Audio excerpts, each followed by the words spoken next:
Salt is Leaving by J.B. Priestley, dramatised for radio by Elizabeth Bradbury, with Frederick Treves as Dr. Salt. Salt is Leaving. All right, Miss Culbeth. One moment and I'll take some particulars. Now, your father's full name? Edward James Culbeth. And the address? The bookshop, High Street, Hempton. My sister works there. And the last you saw him was yesterday lunchtime? That's right. He took a telephone call in the office, then he went out. He looked very worried. You don't know who the call was from? No. He went home, packed a small bag, took a few pounds. And the last person to see him was this bus inspector at Hempton, who says he got onto the 1:40 bus to Birkton here. Yes. I see. Well, it could be anything, couldn't it? Gone to see relatives. We've rung all our close relatives. He's not with any of them. Well, Birkton's a big place. All sorts of things to do. He's not like that. Miss, it's only 24 hours. Isn't it a bit premature? My feelings exactly, Sergeant, but... Look, miss, all we can do is put out a general call with a description. And I'd rather do that tomorrow than today. You think we're making a fuss about nothing? Well, in the circumstances, your father being the sort of man you say he is, I don't think we come into the picture yet. But why didn't he tell us anything? Miss Culbeth, if he doesn't choose to tell you everything he does, that's his right. Not a police matter. Unless you've not told me everything. We've told you all we know. And I'm not making a fuss. I know what sort of a man he is. I've got his shop on my hands. If he doesn't come back soon, I don't know what the hell to do. Oh, come on now, Maggie, please, don't. Just calm down. That's it, Mr. Culbeth. Oh, leave me alone. Oh, I'm sorry. Now then, steady. You all right? Oh, yes. I'll take care of her, thank you. She's upset. Oh, I see. What was all that about, Sergeant Broadbent? Oh, hello, Dr. Salt. Oh, middle-aged man gone missing. Bookseller from Hempton, name of Culbeth. Oh. You know the sort of thing. He'll turn up again when he's had enough of the bright lights. I didn't expect to see you, Doctor. I thought you'd left us. Oh, not yet. I'm going very soon. I've already handed over my practice to Dr. Baldwin. He's a pleasant young fellow. Your wife will like him. Oh, but before I go, I want to talk to somebody about another missing person, a former patient of mine, young girl. Important, is it, Dr. Salt? Well, I wouldn't be here if it wasn't. And I don't want one of your ordinary CID chaps. I want to go as high as possible, please. I know you well enough, Dr. Salt. I'll try and get Superintendent Hurst to see you. But you better make it sound important. Oh, don't worry, I shan't need to pile it on. I suspect everything's been piled on already. Dr. Salt, I think I've seen you in court, haven't I? Giving evidence, I mean, not in the dock. Do sit down. Thank you. And you can tell me what we can do for you, if it's our business. It's not your superintendent, it's somebody's. I've disposed of my practice here and I'm leaving Birkton. I want to leave everything nice and tidy, but it's not. No? A patient of mine is missing, a young girl called Noreen Wilkes. Noreen Wilkes. Can't say I know the name. Give me some particulars. Age 19. Mother died a few years ago, sarcoma. Never mentioned her father. He probably cleared out and left them. Anyway, her mother died. She left home and lodged with a Mrs. Pearson. She's friendly with the daughter, an usherette at the Lyceum. I see. What's the address? 45 Olton Street. Yeah, that rings a bell. Hold on. Sergeant? Yes, sir? Mrs. Pearson, 45 Olton Street. Haven't we had her in here? She's been in a couple of times, sir. Half cut she was. Ah, that's it, Sergeant. I've got it now. Not much wrong with my memory, Doctor. What sort of a girl would you say this Noreen Wilkes is? Oh, what you'd expect from a bad background. Not vivacious, no real harm in her, but empty-headed, floppy, silly. Ah, just another of these little fly-by-nights. We've had scores of them through here. It's all gin and impulsiveness and sex with them. Don't you waste your time asking about this Noreen Wilkes. She might have gone to Birmingham, London, anywhere. Now, if you'll excuse me, Doctor, I've got things to see to. Sit down, Superintendent, and don't give me any more of that. Now, look, Doctor. I know just what goes on in Birkton. I ought to after 7 years of it. Now, listen. Noreen Wilkes seems to have been missing for about 3 weeks. She's suffering from a very unusual form of chronic nephritis. Oh, what's that? A kidney disease. Oh, if you want the medical details, you can have them. It's rather a speciality of mine, if an overworked GP can have a speciality. I'll take your word for all that, Dr. Salt. But where's the urgency? Well, I'd worked out a treatment for her. It just kept her going nicely. And I'd impressed it upon her if she went without treatment for several weeks, she'd soon be very ill indeed and might die. She knew this was serious, and she was frightened. And she gave me a solemn promise. She carried in her bag a note from me to any doctor she might report to, giving details of the treatment and asking him to get in touch with me. And you've heard nothing? No doctor, in or out of a hospital, has been in touch with me about her. But in spite of her solemn promise, she may not have seen a doctor, just not bothered. And by now she'd be in hospital or dead. Good morning, Superintendent. Ah, Sir Arnold. I've just been having a word or two with the Chief Constable. This is Dr. Salt, Sir Arnold Donington. Dr. Salt's worried about a patient of his, a girl called Noreen Wilkes, who seems to have disappeared. But I'm sure he won't mind if we... Dr. Salt? We've met before, I think. In court when I was on the bench. You gave some rather controversial evidence on behalf of that fellow Edwards. Oh, yes, he was a sick man. I seem to remember he was given a stiff sentence at the assizes afterwards. And he's still a sick man, probably worse. Well, society has to be protected. Some of it's not worth protecting. No doubt some of it isn't. You should try being an industrialist these days, Dr. Salt. We have to employ about 1,500 women and girls. They come and go as they please, say and do what they like, swear like troopers, or pack up and go if a foreman criticizes their work. No idea of order, responsibility, of trying to earn the wages we have to pay them. Perhaps the young woman you're inquiring about... Noreen Wilkes. Perhaps she was one of them. Yes, she did work at United Fabrics for a time, I believe, Sir Arnold. Oh, please, do talk to the superintendent. I can wait. I shan't be long, and you needn't go. Nothing private about this. It's the old Worsley place, Hurst. You're keeping an eye on it for us. Nothing's happened up there, is it, sir? Not to my knowledge, as I haven't been near the place for months. You know, we bought it so we could turn it into an annex to the Fabrics Club. Well, the contractors are making a start very soon now. But over these last few days, I'd like your fellows to keep a particularly sharp eye on the place. Haven't you got your own man up there? What's his name? Corrigan? That's the point, Hurst. He's not working at the moment. As soon as the contractors start, they'll put in their own night watchman. There's nothing inside worth stealing, but there's lead on the roof. And that's what the villains like, Sir Arnold. Well, we don't want to lose it now. So tell your fellows to chase anyone out of the grounds. A dog would be useful. Well, I'm afraid we couldn't justify that, sir. No. We people who keep the town going mustn't ask too much, must we? Oh, well, keep an eye on the place the next few days. That's all I ask. We'll do that, Sir Arnold. Excellent. Dr. Salt, I hope you find your patient, Dora Jilk. Noreen Wilkes. Good day to you, bud. Good day, sir. The Mr. Big of Berkton. Chairman, United Anglo-Belgian Fabrics. Chairman, Berkton Telegraph Publishing Company. Senior magistrate, other things too. Oh, Mr. Very Big of Berkton. Sir Arnold can be stiff and sharp, but he's a fine man. I don't know anybody who's done more to make Berkton what it is today. No doubt, but what's that? Well, don't tell me I've spent too much time at the wrong end of it. Actually, Donington didn't strike me as being stiff and sharp. In fact, he was extremely nervous. Well, it's not a month since he lost his only son. The Chief Constable says it hit him very hard. When a man's son commits suicide... Dr. Salt, the verdict was accidental death, and it's not going to be anything else in this office. I know he was cleaning a gun at 5 a.m, but it's still accidental death here. Now, have you got anything more to say to me about this girl? She hasn't reported for treatment anywhere. She isn't in any hospital. And if she left Berkton, nobody seems to know when or how, and nobody cares. Now, where is she? You could begin by making a few inquiries. We'll do that, of course. And we can do it better than you, Dr. Salt. We don't encourage amateur investigation. I've never fancied myself as a detective. Oh, glad to hear you say that, sir. I just had a feeling you might. I have a feeling, too. A gloomy hunch. I can't help believing that Noreen Wilkes never left Berkton. And if she didn't, I think she's dead. Ticket, please. Hello, Peggy Pearson. Dr. Salt, are you coming in? Everyone seems to like it this week. I want to talk to you, Peggy. Oh, it's awkward here. I know, but it's important. Oh, I bet it's about Noreen. Well, you stand by me while I take the tickets. You were a friend of hers. She stayed at your house. Oh, that was Mum. She wanted a lodger. Funny thing, we were great friends before, but then when she come to live with us, I hardly saw her. I was up when she was asleep, then she'd be out when I went to bed. She's not been working lately, been going to posh parties. Can I have your ticket, please? Yeah. Room up on the right. Charlotte. She'd come here and talk sometimes, in the cafe. When did you talk to her last? Try and remember. Sometime in the second week of September. The last time she came to my surgery was the morning of September the 12th. That's it, Mum's birthday.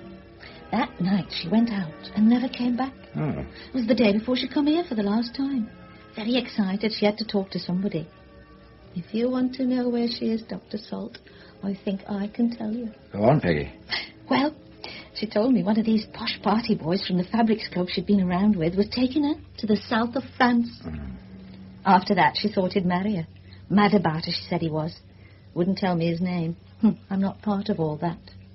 But if you want to know where she is, I think she's in the south of France, on a beach, drinking martinis. Oh, no, Peggy, she isn't. How do you know that? She hadn't a passport. I signed her application form for one on the morning of the 12th. Oh, I expect she went to London with this chap and got it there. She could have, Peggy, but I don't think she did. This Fabrics Club, is that where she used to go with her boyfriend? I think so. But they went somewhere else as well. She was sleeping with him, I know that much. And I'll tell you something else, Doctor. Mm-hmm. She always said these party boys would never see 50 again, dirty old men. But this one was young, not much older than her. Money there, too, she said. But that's Noreen. Not much sense, but lucky. Lucky all the while. I don't think so, Peggy. Only part of the way. Is there anything else you can tell me? No. Nothing that has anything to do with this, anyway. You're quite sure, Peggy? Yes, quite sure. Well, thank you, Peggy. I'm going to have a talk with your mother. South of France, that's where she'll be. Can I have your tickets? There's 4 down on the front on the left. It's all questions, isn't it? I had one of them plainclothes sergeants here this afternoon, taking an interest. About time. Well, I think you can say I started that, Mrs. Pearson. What did you tell him? Oh, what I told them before. They weren't interested then. Though, I admit, when I went to the station, I'd had a drink or two. No, I told this sergeant she'd gone out that evening, the 12th. I remembered because it was my birthday. Oh, she was looking very smart. I'll say that. Yes, but you expected her back. Well, of course. She wouldn't have left Birkton without coming back for some of her things. Not even if he was going to buy her some clothes, whoever he was. I don't care what a girl is and what she's up to. She doesn't walk out and leave everything. Well, this, for instance. A teddy bear? Noreen told me she'd had it ever since she was 2. She'd never stir without it. Oh, Doctor, what's happened to her? I know Peggy thinks she's in France with a chap, but I don't. I just don't. 3 weeks and never a word. Where is she? I don't know, Mrs. Pearson, but I'm going to find out, and I'm not leaving Birkton until I do.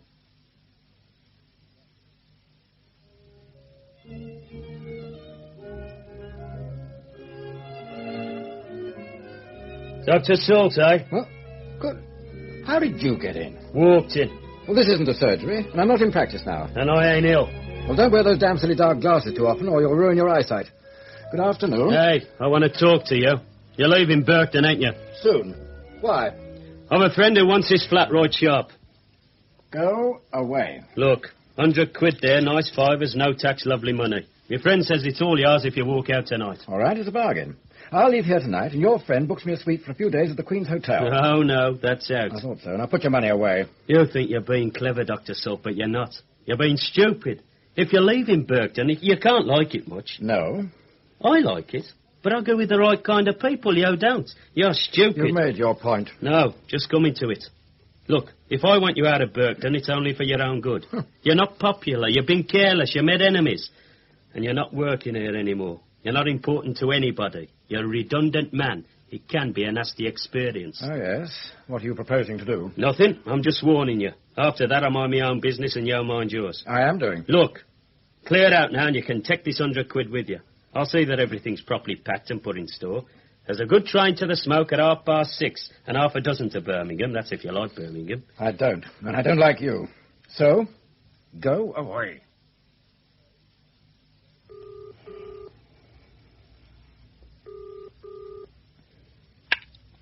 Hello, Alan Culworth. I'm sorry to disturb you, Alan. Were you teaching? No, it's all right.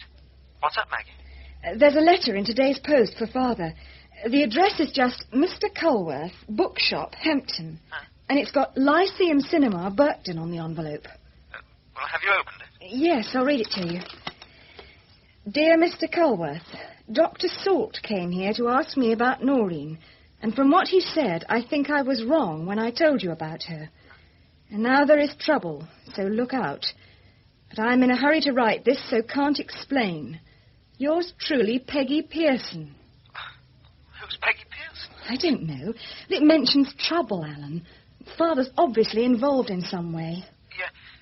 Well, it must have been written by someone who works at the Lyceum. I can't imagine Dad knowing anyone there.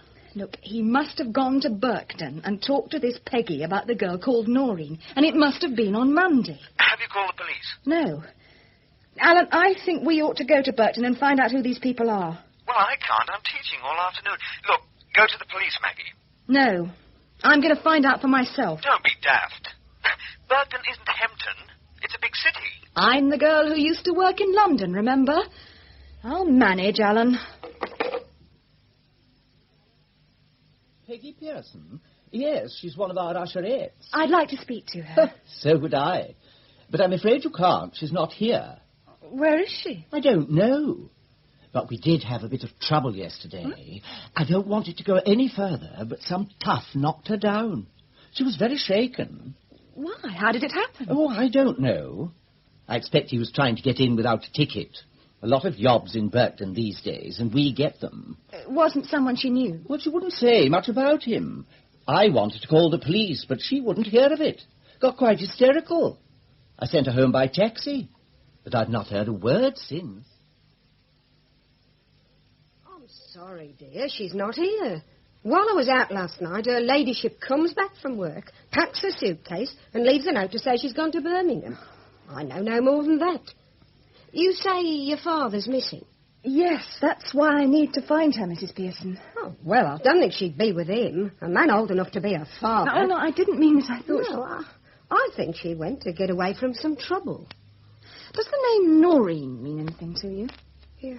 You don't know? Of course I don't know. I just know that if I can't find Peggy, I ought to talk to Noreen. You can't. She's been missing for the last 3 weeks. Oh, no, are you sure? Of course I am. She had a room here. She walked out one night and never came back. Dr. Salt knows all about it. He was Noreen's doctor.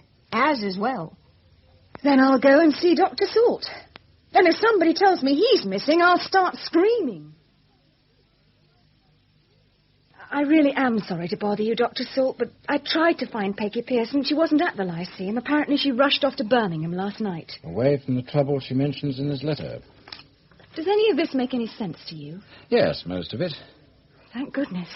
I can't tell you how your father comes to be involved, but you realize the central figure here is Noreen Wilkes. She isn't to me. I only care about my father. Well, that's natural, isn't it? Oh, certainly. But it may not be good enough. It's possible you may have to take an interest in Noreen Wilkes. You think my father came to Burton to ask about her? Oh, we know he did. I seem to be missing. We might say Peggy Pearson is missing, too. And Noreen has been missing for the last 3 weeks. Too many people missing, don't you think, Miss Colworth? I do. And you better call me Maggie. Oh, certainly. Maggie. Now, could you explain about this Noreen Wilkes? Sorry. But first, can you drink China tea without milk and sugar? I've only just made it. I'd love some. Oh, there you are. What a beautiful bowl. Chinese, too, isn't it? Yes, I worked in the East until about 7 years ago. Went to Hong Kong right after I graduated. Then North Borneo, Penang, and Singapore. Oh. Let me move a few more books so that you can put it down. It must have been a charming room before you began pulling yourself out of it. Can't help feeling that a woman must have had a hand in it originally. My wife. She died 3 years ago, leukemia. I'm sorry. Do you like Burton, Maggie? Oh, I hardly know it. But I don't find it interesting. I spent 5 years in London, then I came back to Hampton. Still small and attractive in spots. That's just it. I can take Hampton, I can take London, but not a town like this. Too big and yet not big enough. Well, I imagine you don't care for it much. You're leaving. Well, I was all right when there were two of us, but now, well, I've got rid of my practice and I'd like to get out as soon as I can. But I'm not going until I know what happened to Noreen Wilkes. Was she somebody rather special for you, Dr. Salt? Not a person, no, not at all. But she was important to me as a patient because she was suffering from a type of kidney disease I'm particularly interested in. I had hit on a treatment that was keeping her going nicely. If she missed it for a couple of weeks, she'd soon run into a screaming hypertension, and after that, she'd be fighting for her life. And she's been missing now for 3 weeks. I see. So what do you think? Oh, I could be wrong, but I think she's dead. Have some more tea, Maggie. Thank you. Who do you have with you at home? My mother. Mm-hmm. I'm not going to tell her any of this. My brother Alan. He's several years older than me, not married, and lectures in physics at the university. Clever?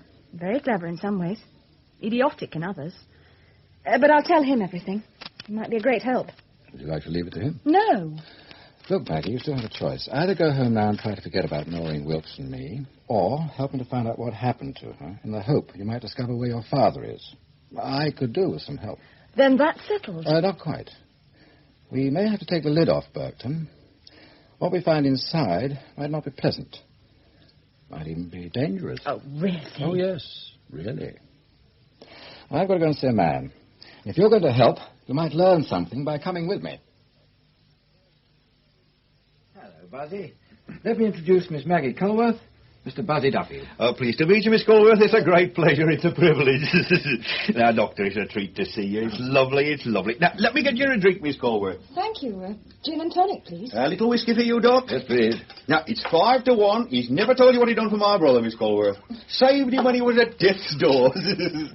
You know, Dr. Salt here could make rings round the lot if he wanted to. I'm sure he could, Mr. Duffield. Call him Buzzy. Oh, you do that, Miss Colworth.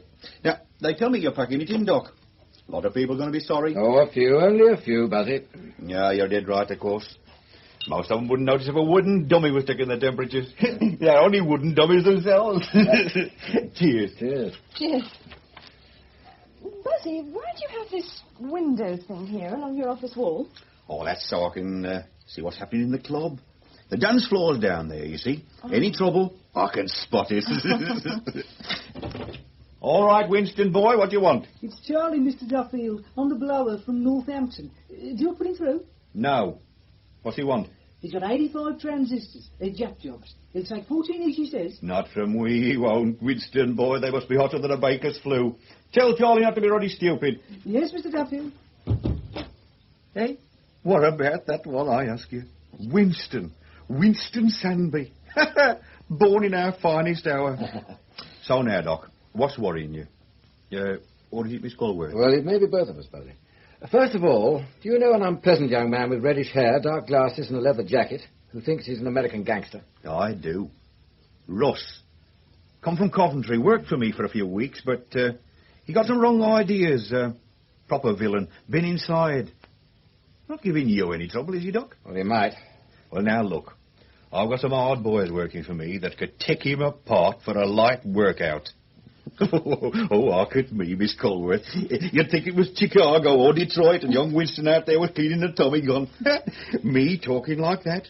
Born and bred here in Berkton. Things have changed, all right. It was a decent little provincial town once. So they tell me. Wasn't so long ago, either. All of a sudden, though, we're big.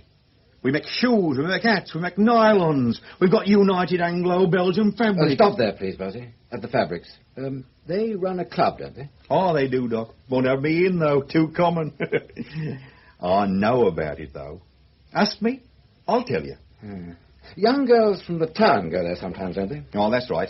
They're party girls, these kids are. They feed them to the Belgian directors and the big buyers from the States and South America. Buzzy, I met Sir Arnold Donington yesterday morning. Oh, I didn't like him, but I can't see him attending these parties. What, him? He wouldn't admit they existed. He fines school kids £2 for necking. Oh, he's a blue nose if there ever was one. Yes, yet he's the big boss at United Fabrics. Oh, but the old Dolce Vita up there at the Fabrics Club is run by the sales director, Tommy Linsdale. Oh, I see. Likes the gay life, Tommy does. I know him. Used to bet with me now and then. Him and his fancy piece, they run the parties, you know. She finds the girls. He brought her here one night, slumming. A classy, handsome piece. And about as soft and tender as a sheet of high-duty alloy. Jill something her name was. Jill Frinton. I know her. She comes in. To the bookshop? Yes, the novels in foreign languages. For the buyers, I suppose. My brother thinks she's fabulous. But why the Fabrics Club, Doc? If you're thinking of living it up before you leave Berkton, you can have anything you want here. Buzzy's is all yours. Oh, thanks, Buzzy, but I like a quiet life. Now, I'm asking questions because a young patient of mine is missing, Noreen Wilkes. She's not been heard of since September the 12th, and I think she went to a party at the Fabrics Club that night. Noreen Wilkes? Yeah. I'll ask around. Some of my boys and girls might know something. Thanks, Buzzy. Who do you think could be paying Russ? Anybody who wouldn't want him to sweat for his money. Otherwise, you've got me. But Winston will ask around. It might get rough in a day or two. If it does, Doc, let me know. If Ross or anybody promises you trouble, tell him from me to expect a punch-up. But it ain't likely, is it? Just what I was going to ask. Oh, it's extremely likely. Somebody wants me to clear out of Berkton. Somebody doesn't want any questions about Noreen Wilkes. I'm serious, Buzzy. I might have to ask you for a little protection. Then you've got it, Doc. But watch it. Berkton isn't a very nice town anymore. What's your next move? Oh, I thought we might pay a call at the Fabrics Club. Do you know who runs it? Oh, I do. A right dance called Donald Dews. On the company pay sheet as assistant personnel officer. They get away with murder, these big combines. He looks and sounds like a powder-puffed twerp, but don't kid yourself. Don't kid yourself. He's as wired and crafty as they come. Now, I know, because a barman up there, Tony, used to work for me, and he's been back once or twice for a natter. Anything else, Buzzy? Oh, yes. Tony said there was a real hard case round there, a Yankee, on the admin side, but kept an eye on the club. Half a minute. Erickson, that's it. Oh, thanks, Buzzy. Well, Miss Colworth, pleased to have met you. Hope you find your father. You've got the right man to help you. Dr. Salt, do you mind explaining exactly what connection you see between my father and this patient of yours? Alan, there's no... Perhaps it's coincidence, but listen to this. Noreen Wilkes left her lodging on the evening of September the 12th, dressed for a party. She's not been heard of since. Early on the morning of the 13th, Derek Donington, only son of Sir Arnold Donington, head of United Anglo-Belgian Fabrics, shot himself. That might be a coincidence. It might be another coincidence when your father arrives on Monday, asks about Noreen, and disappears. Yes, but It might be another that the cinema usherette he talked to cleared out in a panic last night. It might be another that a young man who tried to hustle him out of Berkton also visited the cinema. Well, I don't know what happens in physics, Colworth, but in medicine, we don't like as many coincidences as that. No, Finally, while I don't suppose anything serious has happened to your father, I think Noreen Wilkes is dead. Isn't that going much too far? Possibly. Perhaps Noreen and your father are laughing their heads off somewhere. I'm sure that isn't true. So am I. I'm going to ask a few questions at the Fabrics Club. You're welcome to come with me. We might all find something out. What happens when we get there? I do the talking. Good evening, sir. Good evening. Quiet tonight? Oh, it's early. Remember? My name's Salt, Dr. Salt. Oh, yes. Are you Tony? No, Tony's left. Oh, what a pity. Most people don't think so. I took his place. Oh, I don't really know Tony. He was mentioned to me by a friend. Well, I can't serve you a drink unless you're a member. Well, I don't want a drink. Well, what do you want? Are these two with you? Yes, they're friends of mine, Miss Colworth and Dr. Colworth from university. They're waiting for me. You see, I'd like to speak to the manager. Mr. Dews, isn't he?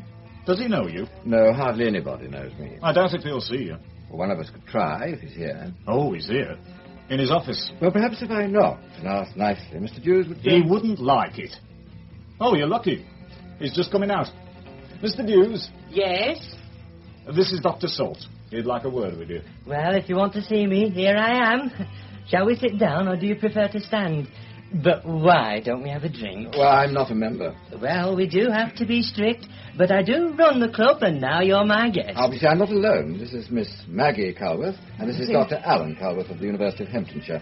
They live in Hampton, and believe it or not, they're trying to find their father, Mr. Edward Colworth. Really? Ought they to? I mean, is there something wrong with him? Oh, look, do sit down. At least we can have a quick little drink. Miss Colworth? Oh, gin and tonic, please. Just got some water. The same for me. You heard that, George? Yes, sir. And the usual for me, Campari and vodka. Have you ever tried it? I could never live up to it. Now you're being satirical, Dr. Salt. But don't you like our bar, Mr. Colworth? It's delightful. We think so. And you should have seen it when I first took over 3 years ago. Like a miner's canteen. I nearly went out of my tiny mind. Oh, thank you, George. Well, cheers, dears. Cheers. Well, now, what can I do for you, Dr. Salt? Do you want to become a member? We do have 2 doctor members, but they're connected with the works. Oh, who are they? Dr. Bennett. You must know him. Oh, yes, one of Berkton's bastions. And the other? Dr. Lemmert. He's fairly new, quite young. Yes, I've met him once or twice. Well, now, I must tell you, and I know it's all very tedious and tiresome, that to join the club, you have to be proposed and seconded by 2 senior United Fabrics people. But then you must know some of them, Dr. Salt. I'm afraid I don't. My practice was well below the executive level. However, I'm leaving Berkton. Oh, lucky you. But how can I help you, then? There must be something. Ah, there is, Mr. Dews. It's a little medical problem I ought to tackle before I leave Berkton. I'm trying to trace a patient of mine, a young girl called Noreen Wilkes, and I'm told she used to come here. Yes, of course, I remember Noreen. Quite a pretty girl, though not very smart, not very bright. Rather common, really. But I haven't seen her for weeks. Nobody seems to have seen her since September the 12th, Mr. Hughes. But on that night, she came to a party here. Did she? I can't remember. Oh, well, there's so much to-ing and fro-ing, as you can imagine. But we can soon find out. Oh, how? Everybody who isn't a member must be signed in. It's our strictest rule. And, of course, little Noreen isn't a member. So if she was here that night, she'll be in the book. George! Sir? Have you the book, or have I? No, it's here. Coming over. Ah, the sacred book. Now, what date did you say, Dr. Salt? September the 12th. September 12th.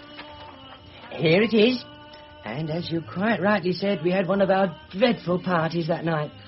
Look, all those impossible names. Customers, of course. Well, now...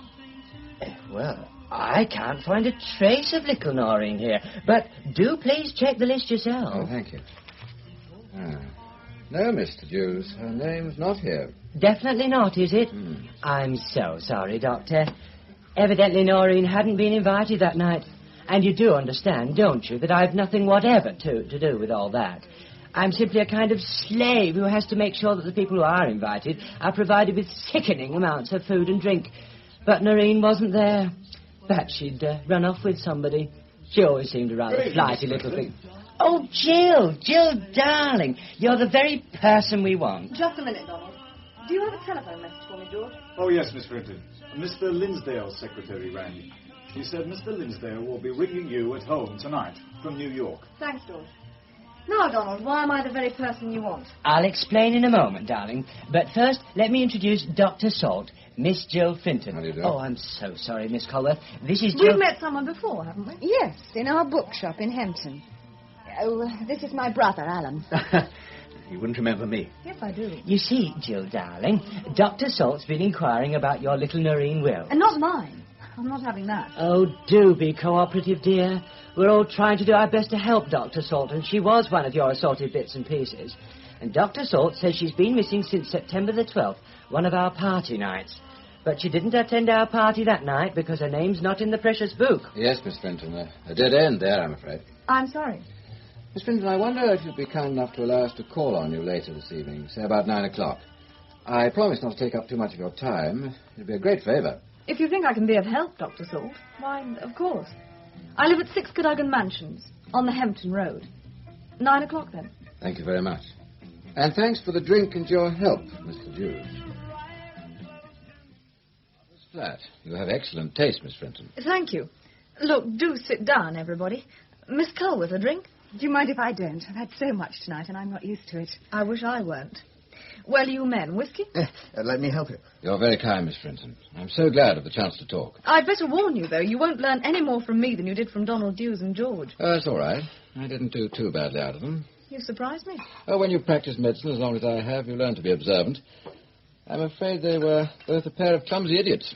Oh, I'd love Donald Darling to hear you say that. He thinks he's so subtle. An appalling performance. A man comes into a club bar, he's not a member. No one need bother about him. He inquires about a young girl, also not a member, a casual guest. And instead of saying, we don't know, we don't care, they serve drinks, produce the club book, and fall over themselves to be helpful. Why? I suppose when you think about it... It was a performance, Maggie, and it was terrible. Such clumsy liars. Now, let's see what really happened tonight in that bar. As soon as I said who I was, the barman had something to do. He had to press a bell with his foot. The bell rang in Jew's office to tell him I was there. I heard it. Hughes needed that signal to telephone you, Miss Brinton. When he'd done that, he came into the bar. He had two things to do. Detain me until you came, and show me the guest book to prove Noreen Wilkes hadn't gone to the party that night. What's wrong with that? He didn't need to show me the book. And, of course, it wasn't the original page. It was a loose-leaf book. It all been neatly rewritten, one handwriting, one ink. Yeah, but how does Miss Brinton come into it? No doubt she'll tell us shortly. I think her job was to act as the beautiful clincher. If I seemed doubtful, it was her turn. Perhaps she'd invite me back here, encourage me to talk. That's her job. And that'll be the end of the Salt nuisance. I've been a bit stupid about you, Salt. You're not the only one, are you, dear? Why did you introduce us so laboriously? I want to see how they'd react. You see, I think your father went there, too, on Monday. Well, Miss Frinton, you going to bluff it out? No, Dr. Salt. You win. But why start churning up everything? Why bother about that silly little bitch? Noreen, she was my patient, and she's missing. And she'll die soon, if she's not dead already. It's a matter of life and death, Miss Frinton. Something quite different from arranging parties and pimping for businessmen. I'm going to find out what happened to this girl if I had to turn Burton upside down and inside out. I think you're going too far. You tell me that when you find your father, Culworth. If you want to console Miss Frinton after I've left, that's up to you. But now I want the truth. Where is Noreen Wilkes? Believe me, Dr. Salt, please believe me, I don't know. I'll tell you what I do know, even though I may be looking for a job in a few days. Get me a drink, please. Whiskey? Yes, a lot of soda.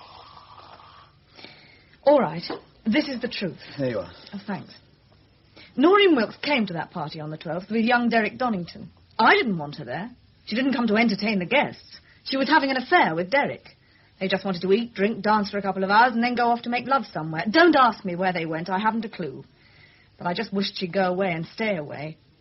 I was afraid that Sir Arnold would get to know about it and blame me and the club. And another thing. I've never exchanged more than a dozen words with Sir Arnold Donington. He didn't like the look of me, and I didn't like the look of him. No wonder that poor little Derek was a bit wild and very silly. And that Erica still is. Donington has a daughter, then? Yes, 2 years older than Derek.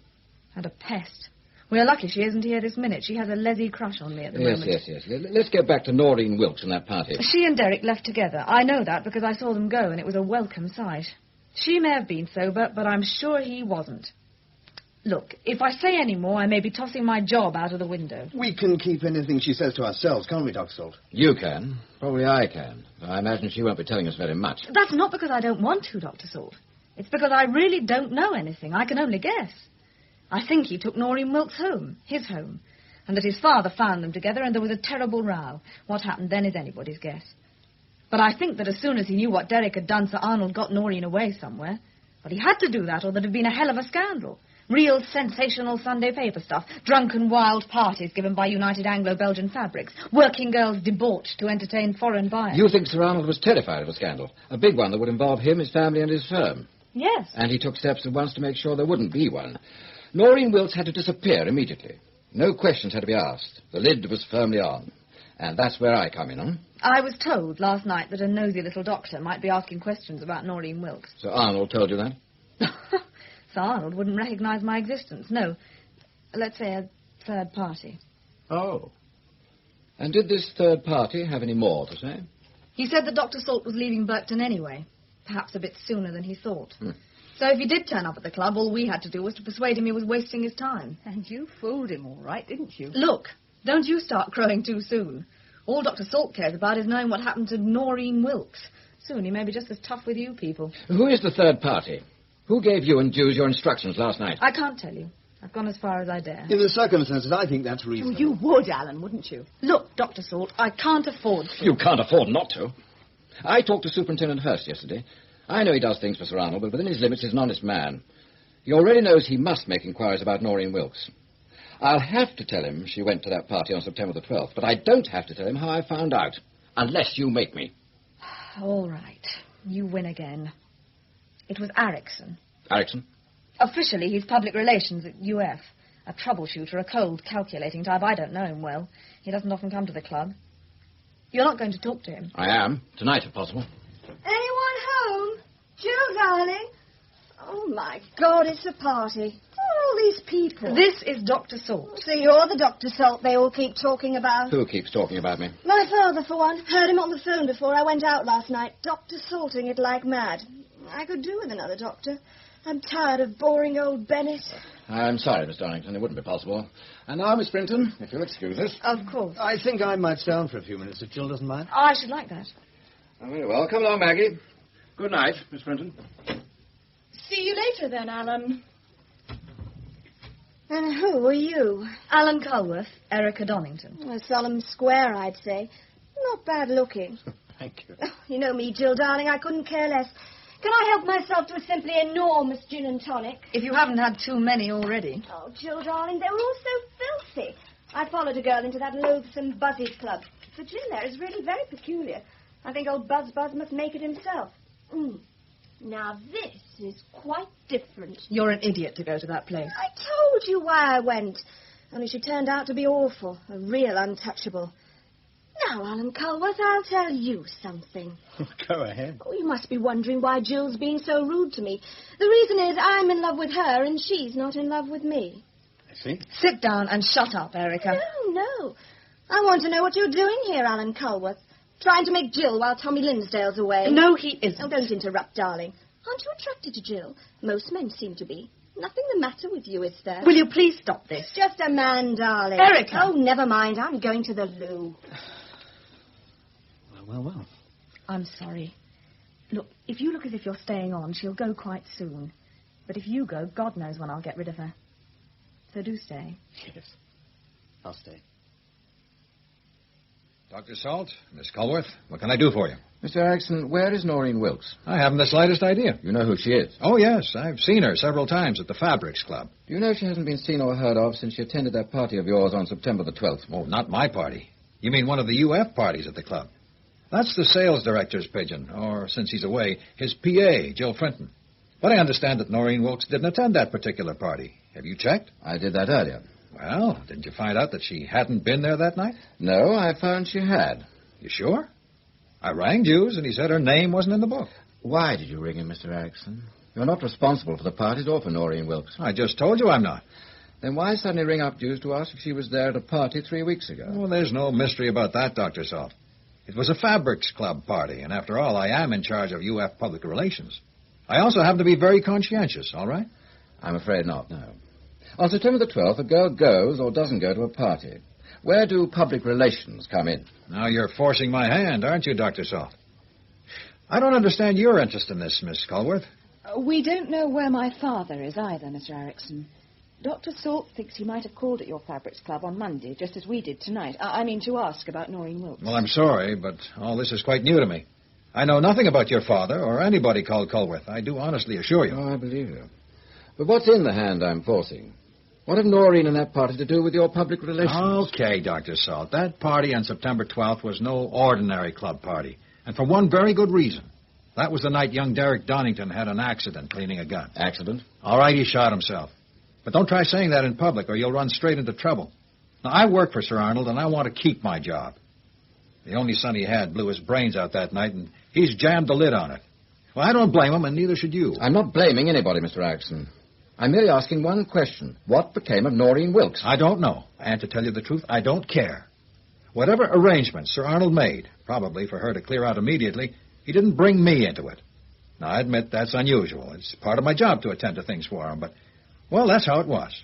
And I'm ready to swear any sort of oath you want that I know no more than you do about Noreen Wilkes. All right. I believe you.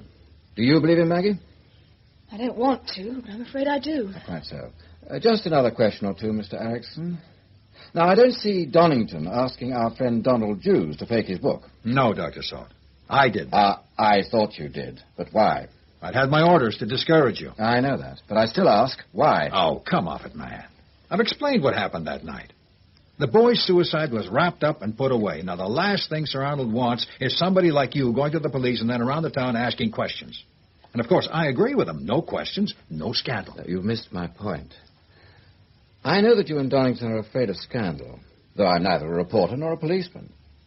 But what is this scandal you're afraid of? Don't ask me. I've told you all I know. You mean I should ask Donington? Don't be ridiculous. He wouldn't listen to you. He wouldn't even admit his son died from anything but an accident. He'd threaten you with an action for slander. Maggie, we ought to go. Right. Mr. Erickson, thank you for seeing us. I can't pretend to know what you're talking about. You seem to be protecting yourselves against a scandal that isn't there. You mustn't let something out, although there isn't anything. You're helping Donington to keep the lid firmly down on nothing. Well, I'll try to accept all that, though it may take some doing. If you'll just ask Donington one question on my behalf. Just this. Where is Noreen Wilkes? Good night.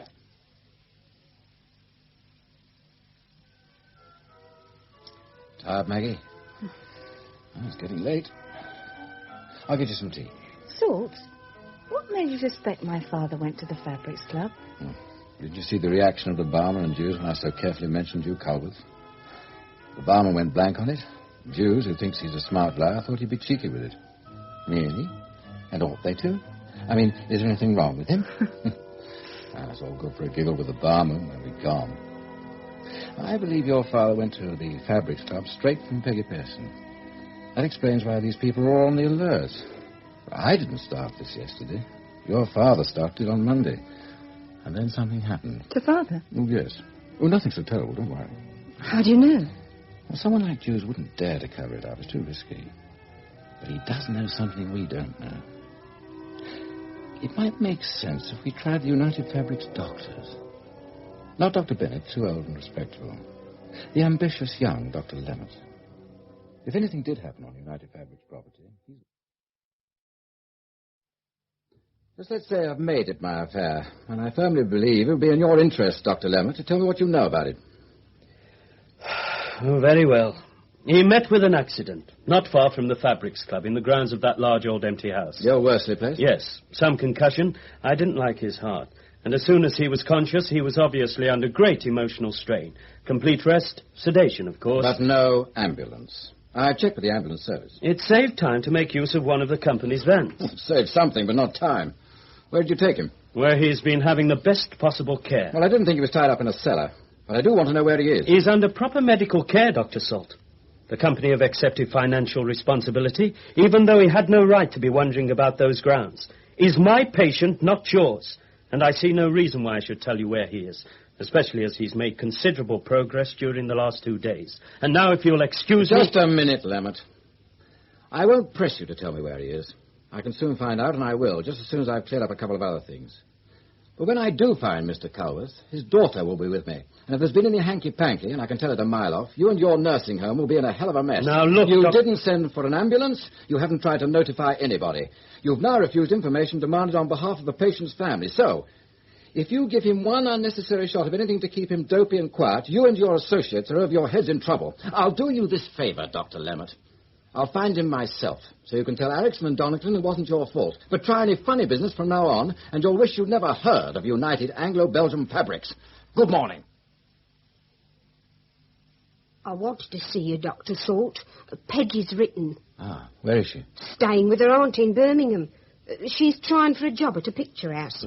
She daren't come back to Birkton because of that toff, the one who told her to keep her big mouth shut and slapped her face. She thinks it's to do with Noreen. It is.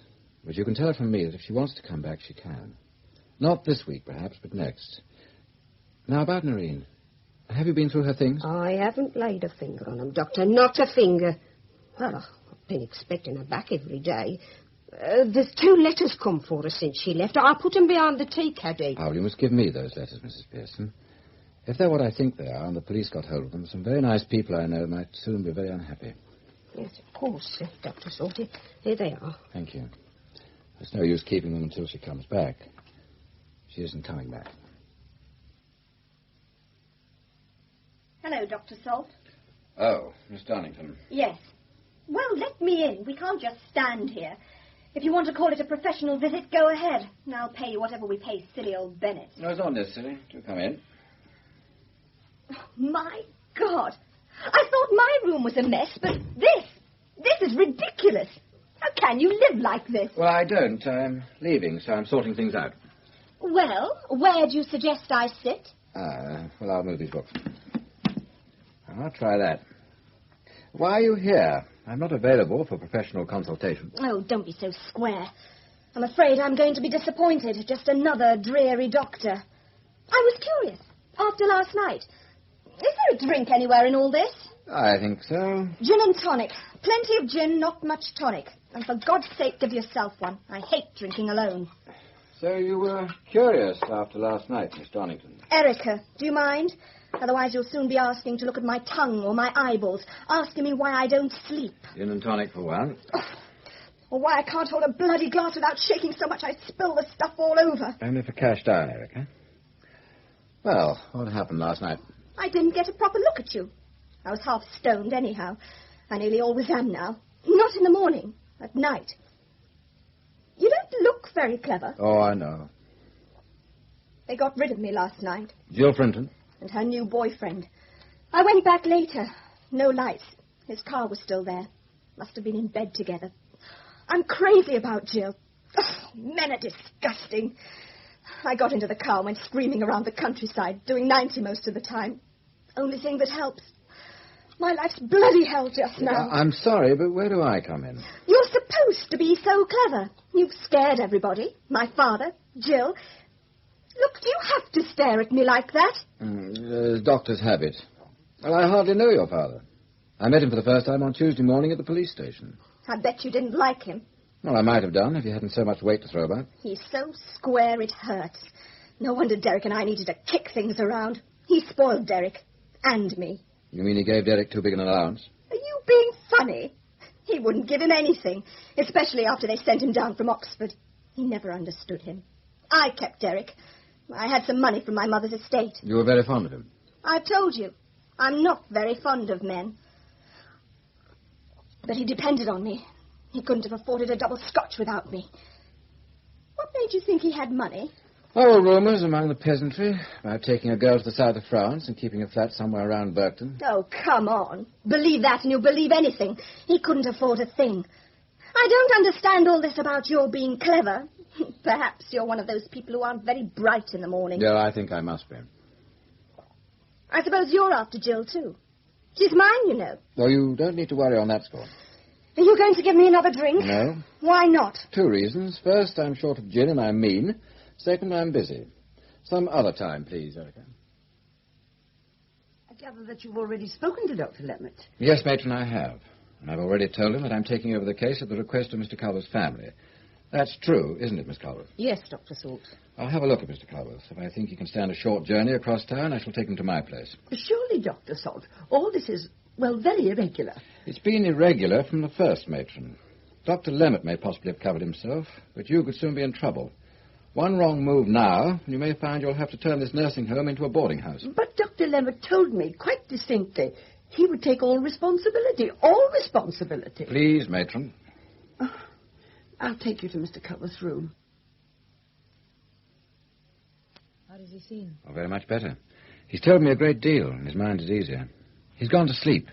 He wants to take a rest from reality. Is Alan coming? About 7 o'clock. Good. What's it all about, Salt? Well, if you ain't got a bird, met it yet, Duck? And while I've seen better, I've seen worse.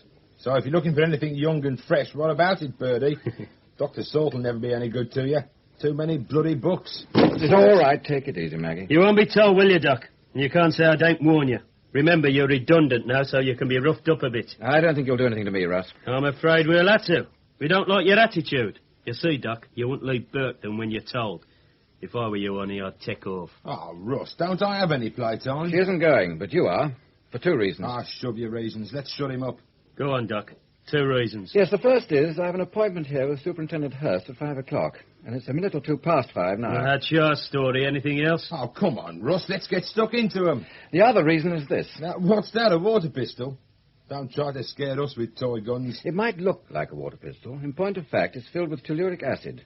What's that? It not only burns the skin, but also stains what's left of it a dark purple. Go on, now, get him. You two can obviously overpower me. But one of you, the first man, will have a face like a squashed black grape. You have your dark glasses, Russ, some protection. So if anybody's going to risk it, then it ought to be you.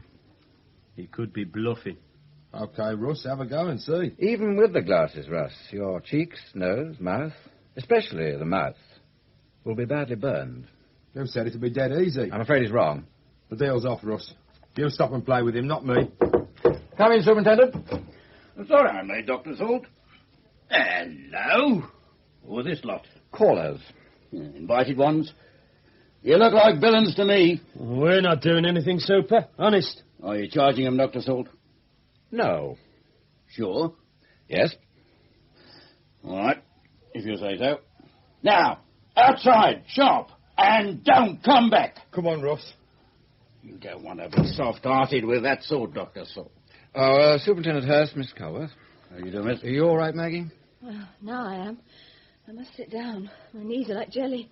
I don't want to charge them, Superintendent, simply because I don't want to be kept hanging about as a witness. No, I see. Would you have burnt their faces and hands if they'd attacked you? Not with this, I wouldn't. It's a water pistol. I took it from a small boy at my surgery a week or 2 ago. Well, Superintendent, I must find a chair for you. Well, don't bother, Dr. Salt. You wanted to see me, so I looked in, but I'm not staying. Well, I've been busy since we last met, and everything that's happened points one way. I'm certain now that Noreen Wilkes never left Burkton. that she's dead, and that her death was no accident. No, Dr. Salt. I told you to leave it to us, didn't I? If you've been busy trying to find out about this Noreen Wilkes, then I'm afraid you've been wasting your time. I'm on my way to Comden Bridge to follow a lead there. Oh, I wish you'd listen to what I have to say. I'm trying to save your breath, Doctor, and your face. Will you be here for the next hour or two? Yes. Right. As soon as I have the information I need, I'll come back and tell you what happened to Noreen Wilkes. And don't bother, I can let myself out.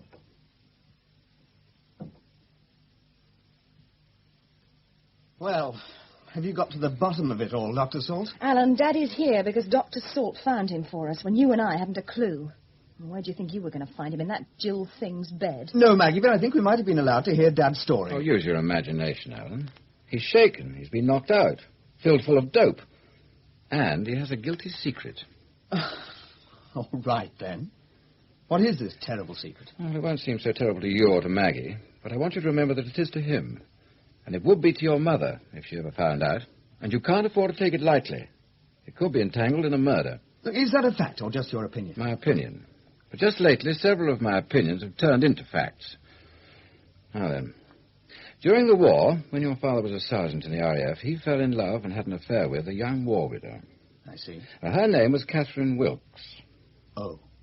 Well, I came to know her fairly well because she ended up as a patient of mine. Well, she only died a year ago, cancer. And she had a daughter, Noreen, and from the first, your father chose to regard her as his child. So that's it, Salt. I think I've really known it all the time. Haven't you, Alan? No, I've been divided between thinking there was nothing at all in it or that she was his girlfriend. When your father settled in Hempton after the war, Mrs. Wilkes came to Berkton and got a job at United Fabrics. Why, I don't know if this was his idea or hers. I don't know if the affair continued or whether he simply felt responsible for her and her child. Anyway, he gave her regular allowance. That's why he was so worried about money. When she died, and Noreen was on her own, he felt even more responsible. Well, he could have just stopped seeing her. He knew by then it was not very likely that he was her father. There had been plenty of other men around Catherine Wilkes. But he worried more than ever. I know that because I've been reading several letters he wrote to her. Does my father know you've read them? No, he doesn't, Alan. I don't propose to tell him. And if you ask me, I think you've been nosy and officious. Well, I'm sorry you think that. Look, I'm not interested in your father's private life. My concern is what really happened to Noreen Wilkes. I'm sure she's dead. I'm almost sure that she was murdered. Let's go back to my father. He told you what happened that night? Yes. Noreen had been missing for 3 weeks. He wrote letters, but they weren't answered. Then Peggy Pearson rang him at the shop to say Noreen had probably gone off to the south of France with her boyfriend. Well, Peggy didn't know who this boyfriend was, but your father did. Your father came back to Berkton, went to the club, and got no sense out of them. So then he decided to search the big empty house, the Worsley place, next to the club. He suspected that was the retreat Noreen and Derek used. It was dark by that time. Before he got to the house, he ran into the night watchman. Your father thinks he was half drunk. Your father tried to push past the man, who coshed him. Then they covered it up? Yes, well, we can guess the rest. He was taken to the club. Hugh sent for Dr. Lemmett, who afterwards spoke to Erickson, who in turn, though I can't prove this, reported to Sir Arnold Donington. Then your father was rushed off to a private nursing home, and if you want to know why, I'll tell you. This man, your father, wasn't just a casual trespasser. He was somebody who was asking questions about Noreen Wilkes. So, no hospital, no police, no public fuss. What you're really asking us to believe is that Noreen Wilkes may have been killed, and that somebody high up in United Fabrics may be involved. That's it exactly. Oh, well, it seems to me you're jumping wildly to conclusions. Not as much as you think. I've collected plenty of my own kind of evidence, though so far it wouldn't be worth tuppence as legal proof. If I haven't given it all to you, too, that's because I'm waiting to give it to Superintendent Hurst when he comes back.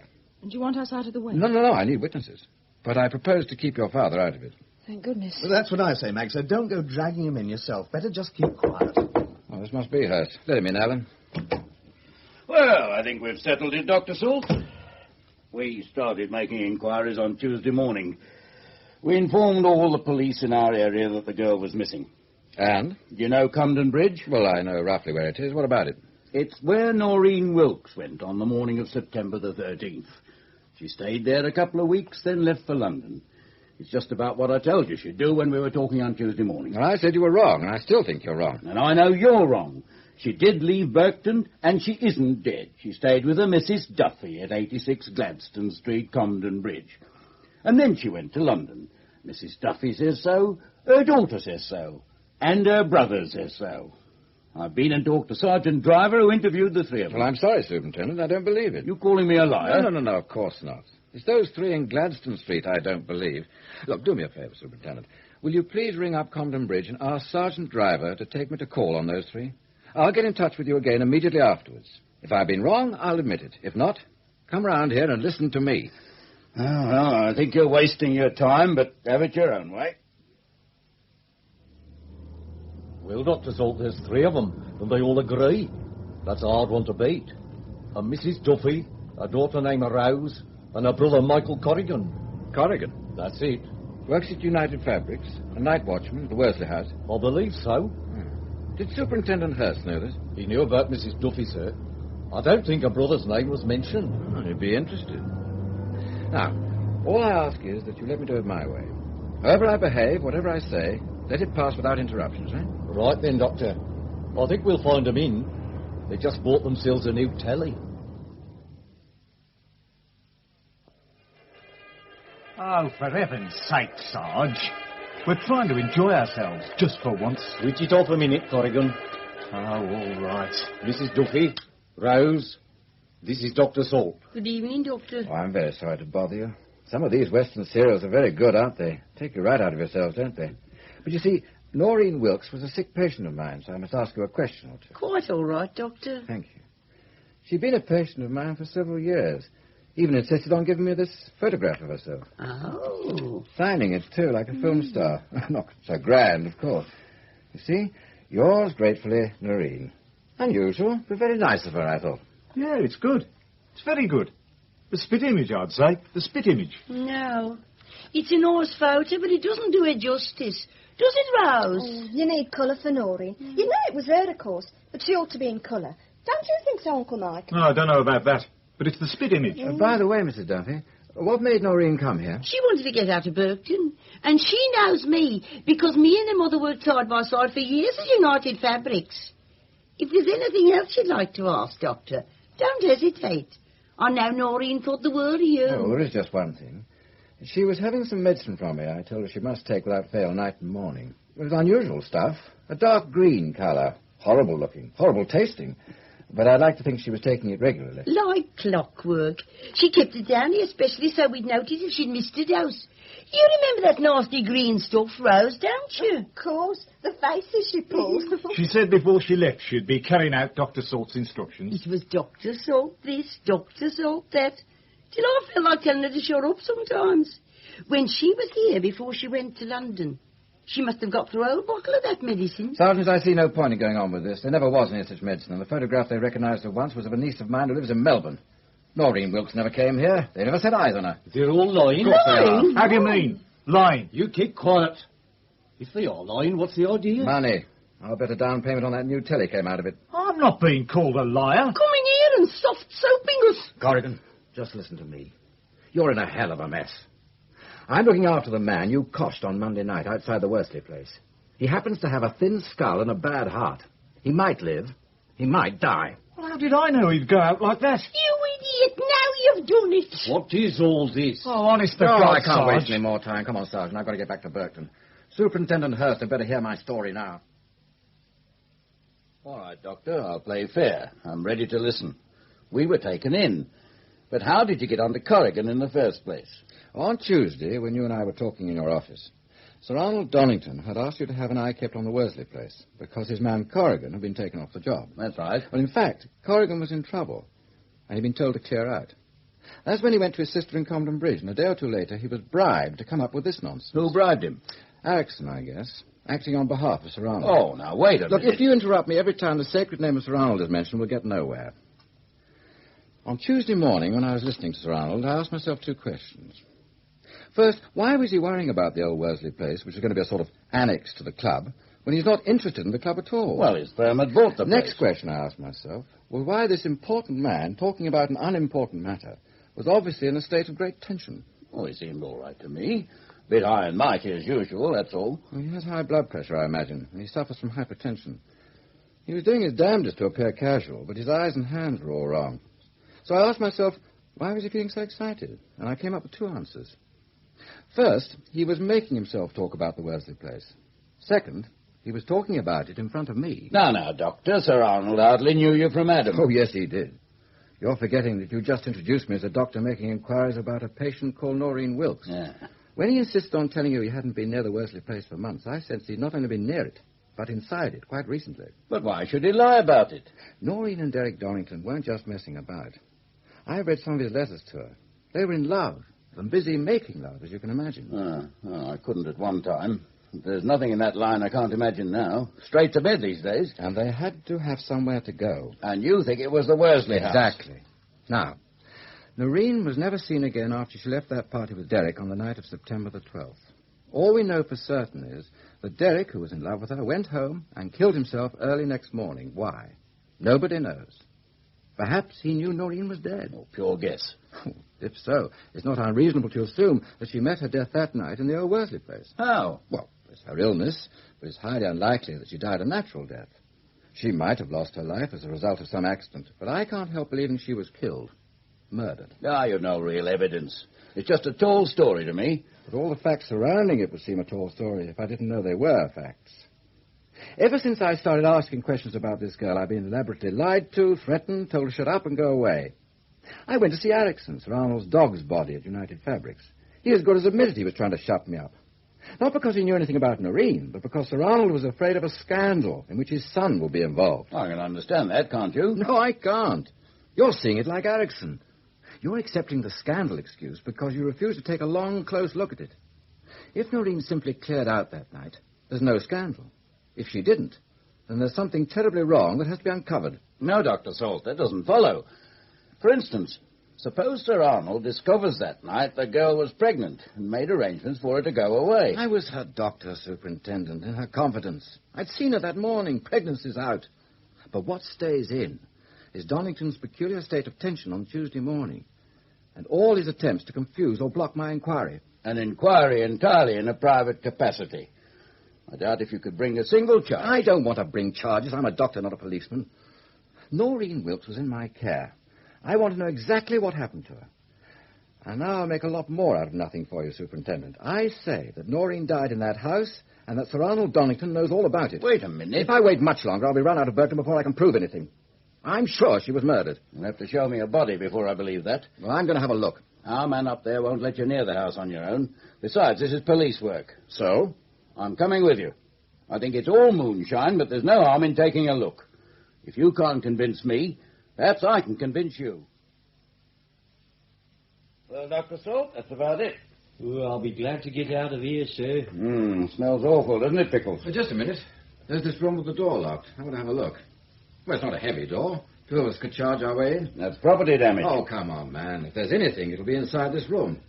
Look, if there's no sign here, I'll admit I've been wasting your time, and I won't waste any more of it. All right. It's a strong lock. Never mind. I've done this sort of job before. No need to bruise our shoulders. There's a neck in it. Keep your torch shining on the lock, Dr. Salt. I think a good-sized 12 shoe will do it. Right! That's good, sir. Now, what have we got here? A bed of sorts, a couple of old blankets, a chair, a bit of mirror on it. Face powder's been spilt. Smells funny, but it does nowadays. Well, you're right up to a point. There's your love nest. Well, what about these trunks piled against the wall? I think there's a body in one of them, Doctor. All right. Leave it to Pickles and me. Take that top trunk down, Pickles, and open the other two. You can shine your torch, Doctor. It's all the help we need from you. Nothing in here, sir. Only newspapers and bits of rubbish. No sign of another trunk murder, eh, Doctor? Might as well put them back, Pickles. Well, just a minute. Look at these two odd lengths of wallpaper. The same as what's already on the wall, Could sir. you shine your torches where I've got mine? Thanks. What is it? This piece of wallpaper looks new to me. Might be, yes. And somebody's cleaned the floor thoroughly before putting that trunk over it. It's a possibility. There's only a thin board here. Could be cardboard. Either of you got a good strong knife? Here you are, sir. Thanks. Oh. Yes. Can't mistake that smell. It's a corpse, all right. What's left of it. All right, Pickles, get to the nearest phone, sharp as you can. Tell Sergeant Broadbent that we found a body here. Yes, sir. Now then, This is for the police, Doctor, now. But I can't stop you having a look. Is it Noreen Wilkes?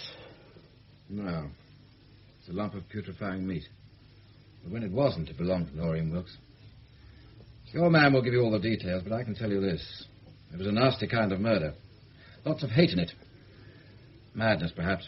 Well, I admit it. You were clever working it out.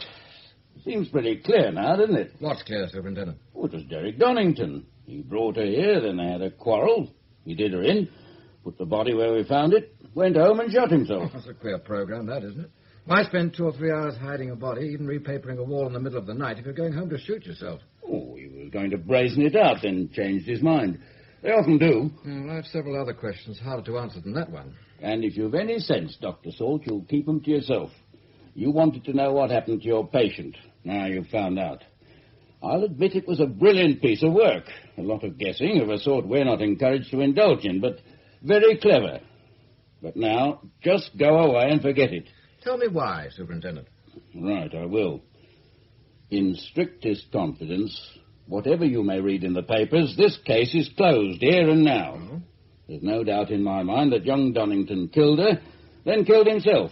But I can't say so, because at his inquest we went for a verdict of accidental death. Well, this one will be person or persons unknown. Can't do it any other way.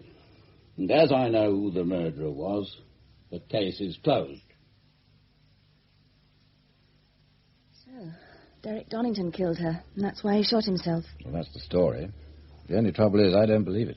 Oh, Salt, leave it alone. Derek Donington and Noreen are dead. They can't run into any more trouble. You're alive, and you can.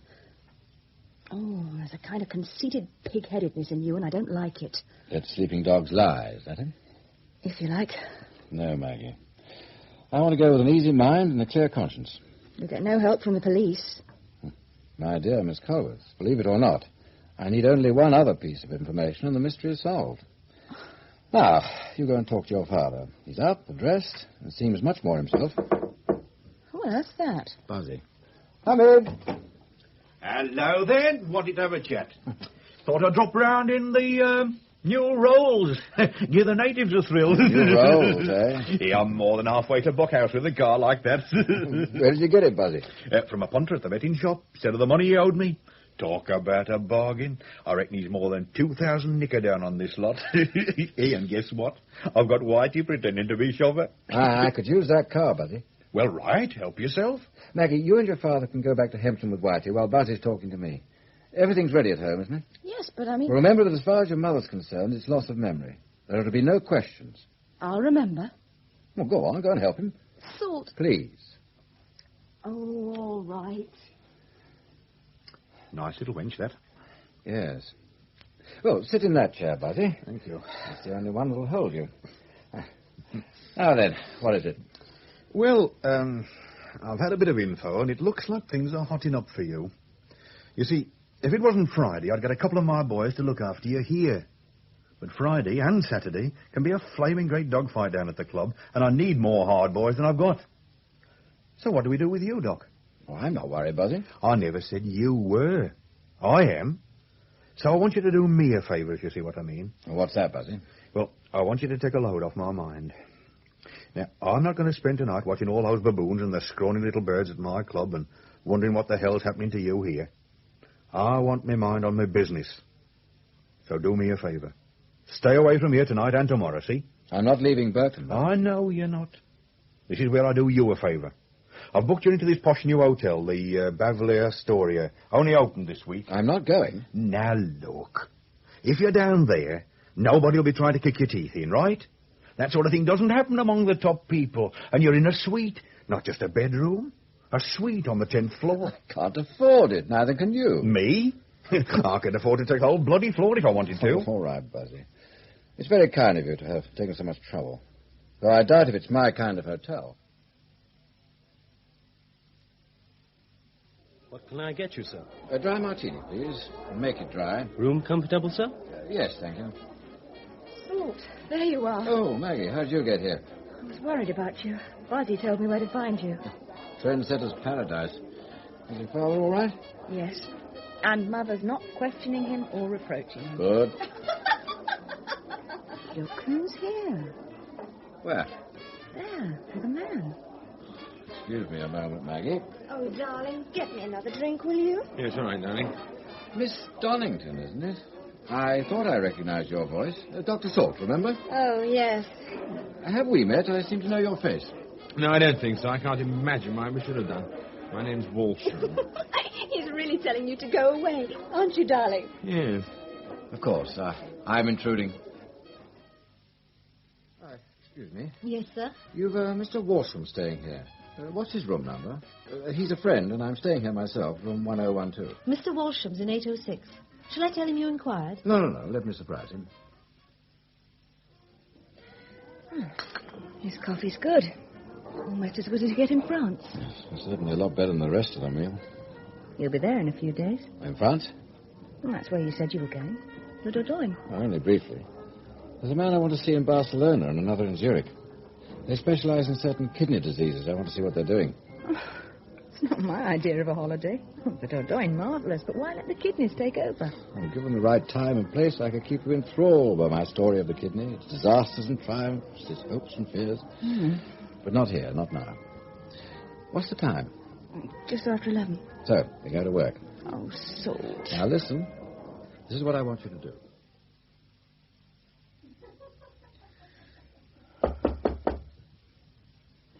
For God's sake, what is it? I'm so sorry. Wrong room. Well, that's the point. I'm in 906, you see, and I think a parcel of mine may have been delivered here by mistake. No parcel here. Are you sure? Of course I am. I ought to have managed it better, but he wasn't prepared to be interested in female callers. I thought I heard a laugh, but I certainly can't prove he had a girl in there. Sorry, Salt. Not to worry. I'll try something else.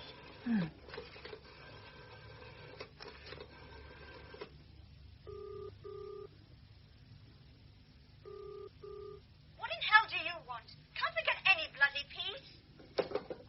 That's all? I can run you home now, Maggie. Do you mean you've finished now? For tonight. I don't want you to go, but I think it might be wise. Because I now believe I know who killed Noreen. And why. Is she still down there, Buzzy? Yes, but not on the floor, though. My boys have got it taped. They've switched the coloured lights on. Very pretty. Oh, we got everything here. Mr. Duffield? And who are you? Oh, it's our Mr. Erickson. Now, look, just a minute. I mean, this isn't a reception. This is my private office. Look, if you want me to apologize, Mr. Duffield, I apologize. Sir Arnold Donington asked me to find his daughter Erica and take her home. I've been inquiring all over Berkton. Now I understand she's here. Oh, she's here, all right. Saturday night with the riff-raff. Half stone, too. A flaming pest, your Miss Erica is. If I bar her, I'll run into trouble. If I let her carry on like this, I'll run into trouble. Yeah, I can't win with this lot. But she's down here somewhere, huh? In the ladies, I'm told. Close to passing out. Buzzy, I think I'd better take a look at that girl and fast.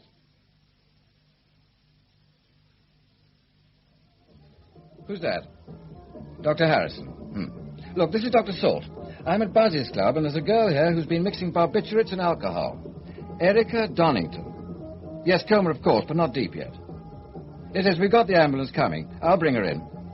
No, we'll tell her father. Now, Maggie, my dear, here's my key. Go back to the flat and wait for me. Right. Mind who you let in. Where's Erickson? I'm here. Well, I want you to go and collect Sir Arnold. Tell him what's happened and where his daughter will be. General Hospital. Ask for Dr. Harrison. And I want you to drop off Miss Culworth at my flat. It's on your way. Right. You ready, Miss Culworth? That's not all. Tell Sir Arnold this. It's serious. But I think we've caught her in time. Now, as soon as she's out of danger, I expect to see him at my flat, whatever the time. Tell him I have too much evidence now to let this go any further. I doubt if you... Erickson, I have to see him tonight. This is where we all stop playing games. Dr. Salt, I'm not staying long. I've had an anxious time, and I'm an elderly man. I came here only because I owe you something. Dr. Harrison said my daughter could have lost her life if you hadn't been so prompt. Nothing was said about all your friends being here. Not all. There are a few others elsewhere.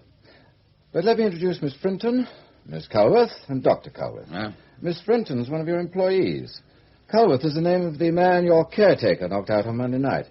So you might say they're all in the picture. Well, Dr. Salt, I can only give you a few minutes. What do you want?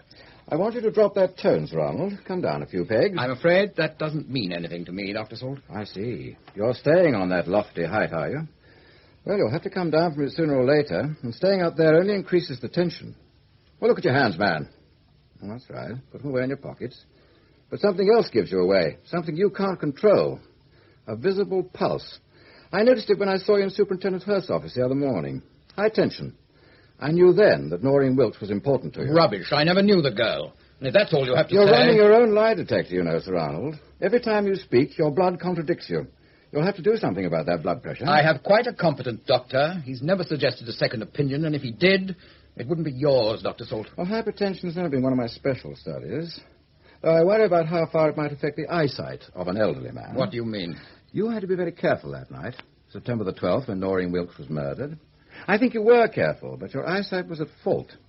You see, there were 2 bits of evidence up in that attic room you overlooked. I have them. At least, I had them. But now they're in a little packet I sent to a colleague of mine, together with an account of what I really think happened that night. He's not in Berkton, by the way, so you can't get at him. And if he doesn't hear from me during the next 24 hours, I've asked him to open the packet and contact Scotland Yard. I don't know what you're talking about. About the possible effect on eyesight of a state of hypertension. Take another example. I'm sure you tried to be very careful matching that wallpaper exactly. Yet I saw at once that it didn't match. That's a lie. It matched exactly. Now you've done it, haven't you? So you were in that room, covering the cavity in the wall where the body was hidden. And don't tell me now you were doing it for your son. I'd be too ashamed to listen. Don't imagine you're making any sense, Dr. Salt. Oh, drop it, man. Your son didn't kill that girl. He was in love with her. And he was your son. And now he's dead. Do we have to pretend that he was a homicidal sex maniac to keep you safe? Very well. I killed her. So you killed her, did you? Why? I'll sit down, if you don't mind. Yeah. Here you are. Thank you. I'd heard rumors of this affair. I was told that they were using the old Worsley place. I went there that night and found them. I was deeply shocked, then very angry. I ordered Derek to get dressed and clear out. I made him leave me with a girl. Then I appealed to her to let him go, offered her money to go away. She not only refused, but she taunted me, saying she was going to marry him. He was an evil little slut, lying there half-dressed, jeering at me. And then something snapped. I can't tell you exactly what happened, because I can't remember. Then I found myself staring at the body. What happened afterwards, you seem to know. Although I can't imagine what possible evidence you could have found. And your son? By the time I'd done everything I could to hide what had happened, it was very late, nearly morning. Derek had been drinking. I tried to make him believe the girl had agreed to go away, but something in my manner made him suspicious. Finally, he forced it out of me. He rushed out of the room before I could find him or stop him. He shot himself. Now you know the truth, all of you. And I believe you. And so do I. No, we're miles from the truth yet. Let's have a drink. Sir Arnold, some whiskey? Thank you. I need a drink. A stiff one? Neat, perhaps? You really are the most extraordinary man, Dr. Salt. You begin talking about drinks just when I think you'll call for the police. I've nothing to do with the police. I'm a doctor, not a detective. Yes, but... If the police don't come into it, what's the point of all this? I'll tell you 2 points. First, the discovery of the truth. What did happen to Noreen Wilkes? The second point is, having discovered the truth, to decide the best thing to do. What about those bits of evidence you said you'd sent to a colleague? If you were bluffing, Dr. Salt, you'd never prove a thing, you know. I'll just keep on saying I did it. But you did, didn't you? Of course he didn't. Then who did? It was you, Sir Arnold, who hid the body after your son came home and told you what had happened. But it was Erica who did the strangling and mutilating. Huh? But why? She was insane with jealousy. She and her brother were very close. There might have been an incestuous relationship, and it was probably to cover this that she pretended to be a lesbian. Oh, it was just talk. Late last night, she was with a man in a room at the Beverly Astoria. Room 806. Well, she must have followed her brother that night. Somehow got rid of him, probably told him you were looking for him, and then started a violent quarrel with Noreen. She blacked out, Salt. She never knew she'd done it. She thought she'd dreamt it. When Derek realized what had happened, he shot himself. What was I to do? What you did was wrong, even for Erica. Well, how can you be sure she won't black out again? I know, Salt. What are you going to do now? I'll get you off the hook. No police, no trials, no scandals. Now I know the truth, I'll take the risk of burying it. But you'll have to submit to 2 conditions. What are they? First, Erica. She's just as sick as if she'd had typhoid. But if she can be cured, and I think she can, I can send you to the man who might do it. Take her to him as soon as she's ready to leave hospital. Stay by her. See her as often as you can. And that brings me to the second condition. What is it? Everywhere I've gone this week, I've been told that without you, Berkton would fall to pieces. That's not true. But there's been far too much Sir Arnold Donington in Berkton. Every time I've turned a corner, I've run into something you owned or controlled. It's bad for Berkton, it's bad for you. You'll have to get out. I can't accept that, of course. You're taking too much on yourself, Salt. If you can't let Berkton go, I'll bring it down on top of you. Don't forget, 4 of us know what happened. If you still want to be Mr. Big, then you're going to be Mr. Big who hit a body and said nothing about a murder. Maggie, get the police. No. No, stop. If I have to stay near my daughter, then I can start easing out. You'll get your way, Salt. I'm assuming, of course, that you'll all keep quiet. I can promise you that. Then I'll say good night. I finished my whiskey. Yes, but you can have mine. I don't want it. You know, Dr. Salt, there have been times this week when I thought you were just fooling around. Now I know how wrong I was. By the way, what was that evidence you had against Donington and his daughter? I hadn't any. Whole bluff. And knowing something about people. I see. Come on, Alan, time for us to go. Maggie, can we give you a lift? Don't be so insensitive. Come on. Maggie, how would you like a holiday? I wish you'd explain to me how you worked everything out. I'll do that, Maggie, my love, one night after a good dinner, somewhere in the Dordogne. And we'll sit down over a cognac, and I'll tell you.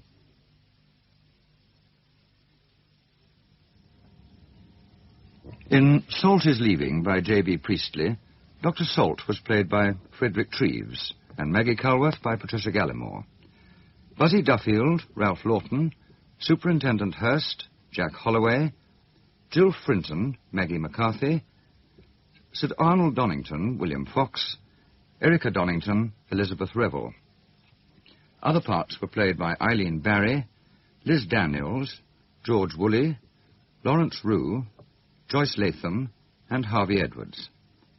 The play was dramatized for radio by Elizabeth Bradbury and produced in Birmingham by Roger Pine. You can hear more drama on Radio 4 this evening. The Monday play is called Scenes from an Album and is by William Trevor. It tells the story of an Anglo-Irish family living in the northern province over a period of years. In it, twin sisters are first seen as young girls in 1903, then as young women in 1919, and finally in the present day as elderly spinsters. Scenes from an Album, the Monday play, is at 8 o'clock this evening, here on Radio 4.